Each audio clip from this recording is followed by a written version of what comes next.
भोर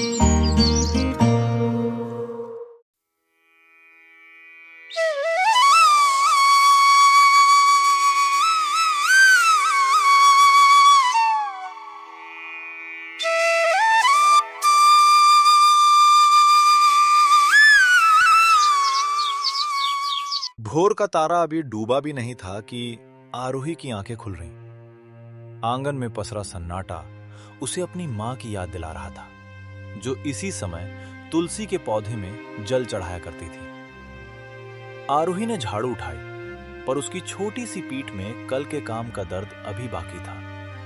माँ, तुम होती तो क्या आज भी मुझे इतनी ठंड में ठंडे पानी से काम करना पड़ता? देखो ना, सूरज भी अभी तक नहीं निकला।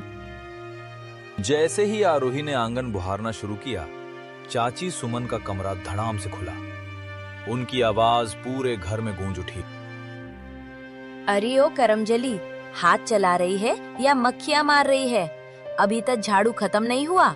जा, पहले कुएं से 2 बाल्टी पानी भर ला, चाय का पानी चढ़ाना है। चाची, अभी तो अंधेरा है, मुझे डर लगता है। थोड़े उजाले में चली जाऊं?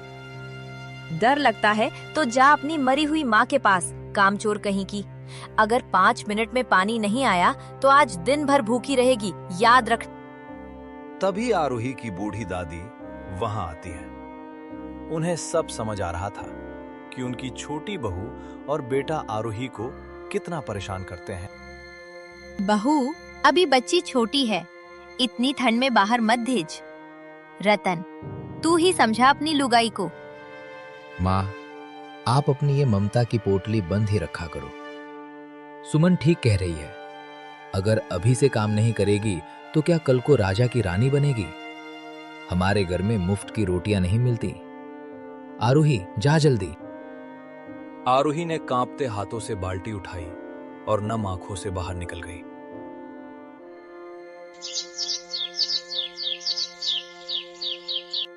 कुएं से पानी लाने के बाद आरोही अब रसोई में चूल्हा फूंक रही थी। लकड़ियां गीली थीं और धुआं उसकी आंखों में चुभ रहा था।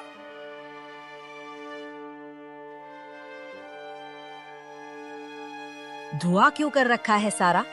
तुझे एक चूल्हा जलाना नहीं आता? और सुन, आज दोपहर को खेतों में खाना पहुंचाना है तुझे, और आते वक्त मवेशियों के लिए घास भी काट लाना। पर चाची, स्कूल की मास्टरनी जी कह रही थी कि मेरा नाम कट जाएगा अगर मैं स्कूल नहीं गई तो। बड़ी आई स्कूल वाली, पढ़ लिख कर कौन सी कलेक्टर बनेगी? तेरा असली काम यही चौका बर्तन है। ज्यादा जुबान मत लड़ा, वरना इसी फूकनी से गाल लाल कर दूंगी। दोपहर का समय था। आरोही बाहर गई थी और रतन अपनी पत्नी के साथ कमरे में फुसफुसा रहा था। सुनो जी, जब तक ये लड़की यहाँ है, इस घर की आधी जायदाद पर इसका हक रहेगा। क्यों ना कुछ ऐसा करें कि ये खुद ही भाग जाए, या माँ इसे घर से निकाल दें। पर करेंगे क्या? माँ तो इसे अपनी जान से ज्यादा प्यार करती है। कल जमींदार के घर से पुराने सोने के कंगन मरम्मत के लिए यहाँ आने वाले हैं। हम कह देंगे कि आरोही ने वो चुरा लिए या कहीं गिरा दिए। बस फिर पुलिस का नाम लेंगे तो ये खुद ही डर के मारे भाग खड़ी होगी। सांप भी मर जाएगा और लाठी भी नहीं टूटेगी। उन्हें नहीं पता था कि दरवाजे के पीछे खड़ी आरोही ने अपनी किस्मत का ये खौफनाक फैसला सुन लिया है। अब आरोही का दिल टूट चुका था। उसे समझ आ गया कि यहाँ उसकी जान और इज्जत दोनों खतरे में है। चाची की खौफनाक साजिश सुनने के बाद आरोही के पैरों तले जमीन खिसक गई। वो बिना किसी को बताए परेशान होकर चुपचाप जंगल की ओर जाने लगी। उसकी सांसें फूल रही थीं और आंखों से आंसुओं की धार बह रही थी। हे भगवान, मैंने किसका क्या बिगाड़ा है? माँ क्यों चली गई मुझे इन भेड़ियों के बीच छोड़कर? चाचा भी बदल गए, सब बदल गए। अब मैं कहाँ जाऊं? अगर पुलिस मुझे ले गई तो मेरा क्या होगा? भागते भागते वो गांव की सीमा पार कर घने जंगल के उस हिस्से में पहुंच गई जहां परिंदे भी जाने से डरते थे। आरोही एक विशाल सदियों पुराने पेड़ के नीचे बैठ गई। उसकी सिसकियां सन्नाटे को चीर रही थी। तभी अचानक हवा का रुख बदला और एक दिव्य सुगंध फैल गई। बेटी, इस निर्जन वन में तेरे आंसुओं की गूंज मुझे यहाँ खींच लाई। कौन है तू और इतना विलाप क्यों? आप कौन है बाबा? क्या आप भी मुझे मारने आए हैं? मुझे घर नहीं जाना, मेरी चाची मुझे जेल भेज देगी। शांत हो जा बच्ची, मैं इस वन का रक्षक हूँ। मैंने तेरे हृदय की पवित्रता देखी है और तेरे अपनों का छल भी। जो मासूमों को सताते हैं, नियति उन्हें दंड अवश्य देती है। मैं क्या करूं बाबा? मैं तो बहुत छोटी हूँ, ना मेरे पास ताकत है, ना माँ का सहारा। शक्ति केवल शरीर में नहीं, बुद्धि और इच्छा शक्ति में होती है। मैं तुझे कामरूप विद्या का अंश देता हूँ। तू जो चाहेगी वही रूप धर लेगी, पर याद रखना, इसका प्रयोग केवल सत्य की रक्षा और दुष्टों को सबक सिखाने के लिए करना। बुजुर्ग ने आरोही के सिर पर हाथ रखा और एक मंत्र बुदबुदाया। आरोही को अपने शरीर में एक बिजली सी दौड़ती महसूस हुई। जा बेटी, अब तू अबला नहीं है। जा और अपनी तकदीर खुद लिख। आरोही घर के पास पहुंची, पर वो सीधे अंदर नहीं जाना चाहती थी। उसने बाबा की बात याद की। अगर मैं सच में रूप बदल सकती हूँ तो मुझे ऐसा बनना होगा कि कोई मुझे देख ना सके। काश मैं एक छोटा सा चूहा बन जाऊं। आरोही ने आंखें बंद की और बाबा का मंत्र उच्चारण करने लगी। देखते ही देखते वो छोटे से चूहे में बदल गई।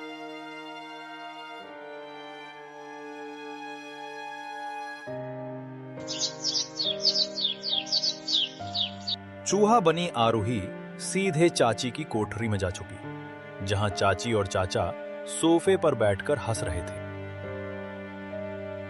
देखना जी, कल जब जमींदार साहब आएंगे तो मैं शोर मचा दूंगी कि अलमारी का ताला टूटा है और वो कंगन मैंने पहले ही चरी के ढेर में छुपा दिए हैं, जहां आरूही सोती है। पर सुमन, अगर पकड़े गए तो पुलिस गहराई से जांच करेगी। अरे आप डरपोक ही रहोगे। वो अनाथ लड़की क्या बोलेगी, उसकी सुनेगा कौन? कल शाम तक वो इस घर से बाहर होगी और ये घर, ये जमीन सब हमारा होगा। अच्छा, तो कंगन घास में छुपाए हैं। चाची, कल सूरज तो उगेगा, पर आपकी बर्बादी की खबर लेकर। रात के सन्नाटे में जब पूरा घर सो रहा था, आरूही धीरे से चाची की कोठरी में दाखिल हुई। चाची खर्राटे ले रही थी, बेखबर कि उनकी शामत आने वाली है। चाची, आपने मेरी नींदें उड़ाई हैं, अब आपकी बारी है। ये रही आपकी रेशमी साड़ी, जो आप कल जमींदार के सामने पहनकर सजने वाली थी। आरूही ने अपने पैने दांतों से साड़ी के ऐसे टुकड़े किए कि वो पहनने लायक भी ना बचा। फिर उसने रसोई में जाकर चाची की सबसे प्रिय पीतल की गागर को लुढ़का दिया। अरे ये क्या धमाका हुआ? सुनो जी, उठो, देखो रसोई में कौन है। सोने दो सुमन, कोई बिल्ली होगी। रात भर तुम उत्पात मचाती हो। सुमन सुबह उठकर नहाने जाने वाली थी। जैसे ही उसने अपनी साड़ी उड़ाई, उसका दिमाग खराब हो गया। साड़ी पूरी तरह से फैट चुकी थी। ये क्या हो गया? मेरी साड़ी कैसे फटी? ऐसा लगता है मानो किसी चूहे ने इसे काटा हो। उसके बाद रसोई में चाय बनाने गई। उन्होंने जैसे ही चाय में चीनी डालने के लिए डिब्बा खोला, उनकी चीख निकल गई। हाय दैया, ये क्या है? चीनी के डिब्बे में पिसी हुई लाल मिर्च किसने भर दी? और ये नमक? नमक के डिब्बे में तो रेत भरी है। क्या हुआ बहू, इतना क्यों चिल्ला रही है सुबह सुबह?